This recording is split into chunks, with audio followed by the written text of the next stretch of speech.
Salam sejahtera Malaysia, terima kasih kerana menonton video-video dalam channel ini. Sebelum kita mula, jangan lupa untuk tekan tombol subscribe, share, like dan komen. Let's go! Salam sejahtera dan selamat petang kepada seluruh rakyat Malaysia dan pendengar berita panas hari ini dipetik dari Malaysia Gini bertajuk SPRM tahan Muhyiddin. Berita penuh.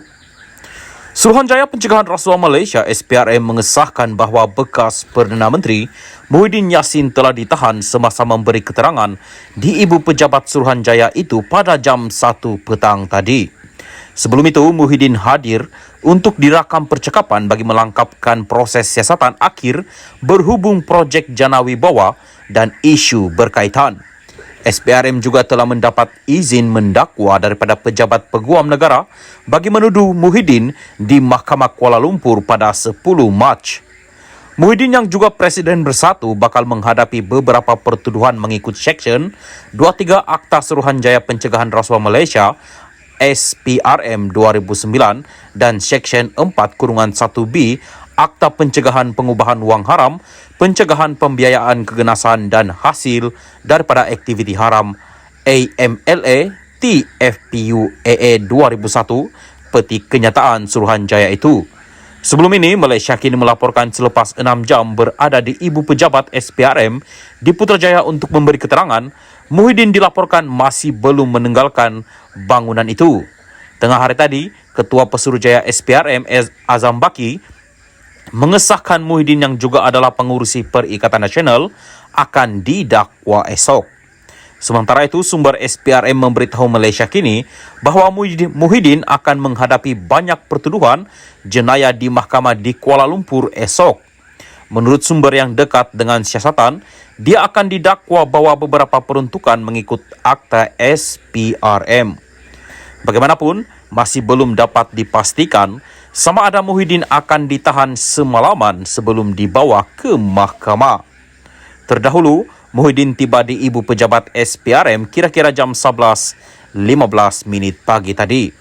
Muhyiddin yang juga pengurusi Perikatan Nasional PN tiba dengan menaiki sebuah kereta jenis Toyota Velfire berwarna hitam diiringi 3 buah kereta lain sebelum dikerumuni penyokong dan pemberita. Muhyiddin yang turun berjumpa penyokong turut disambut dengan takbir dan slogan hidup-hidup beberapa kali dan berselawat sebelum diiring penyokong untuk masuk ke Ibu Pejabat SPRM. Hadir sama memberi sokongan kepada Muhyiddin ialah Timbalan Presiden Bersatu Ahmad Faisal Azumu, Timbalan Presiden PAS Tuan Ibrahim Tuan Man, Mohammed Azmin Ali dan Hamzah Zainuddin.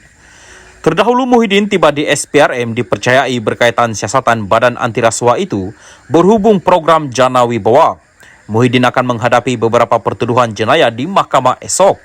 Menurut sumber SPRM yang memberitahu Malaysia Kini. Sejak pertengahan bulan lepas, beberapa pemimpin Bersatu telah dihadapkan ke mahkamah.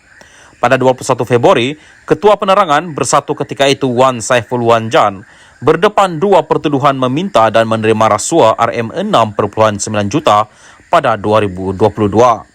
Beberapa pertuduhan juga dikenakan terhadap Timbalan Ketua Bersatu Segambut Adam Radlan Adam Muhammad. Menurut SPRM, pertuduhan-pertuduhan itu berkaitan skim Jana Wibawa, inisiatif yang mempercepat penyampaian projek bagi merangsang pemulihan ekonomi selepas COVID-19. Turut didakwa Teo Weng Cheng yang menjalankan perniagaan di kawasan Pago, kebetulan kubu kuat Muhyiddin. Salam sejahtera dan selamat malam. Berita seterusnya dipetik dari Malaysia Kini bertajuk Muhyiddin mohon RM300,000 kepada MP bantu mangsa banjir. Berita penuh.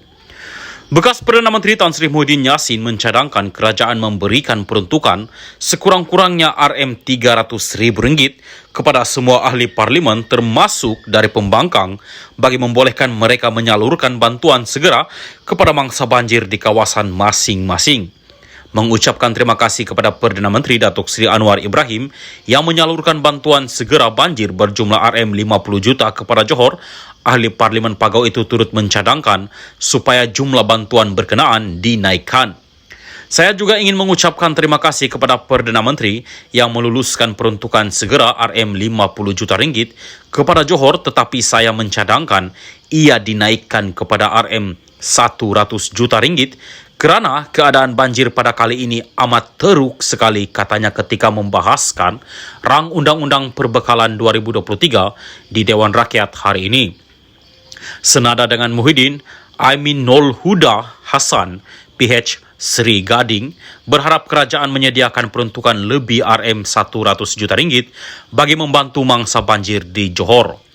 Ketika Kelantan dan Terengganu terkesan akibat banjir Januari lepas, kerajaan beri Rm50 juta untuk setiap negeri.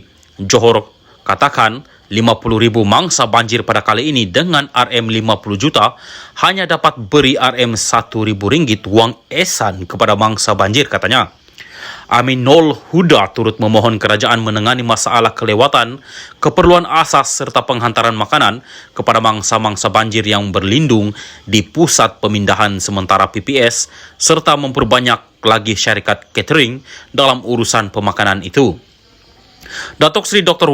Wi Kasyong BNI Hitam yang bangkit mencela perbahasan Aminul Huda mencadangkan kerajaan melihat semula kualiti makanan dalam membantu mangsa banjir di PPS.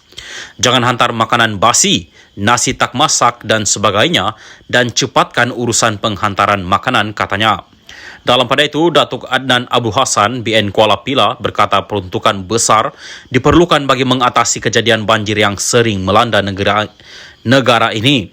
Saya yakin agensi seperti Jabatan Pengairan dan Saliran JPS telah mengenal pasti lokasi hotspot ini dan boleh membuat penyediaan peruntukan khusus bagi mengurangkan impak apabila berlakunya bencana, katanya. Selain itu, beliau berkata kerja penyelenggaraan sungai dan tali air perlu dilakukan secara berjadual dan berkala bagi mengelakkan kerugian lebih besar akibat banjir. Sekian berita, salam Malaysia Madani.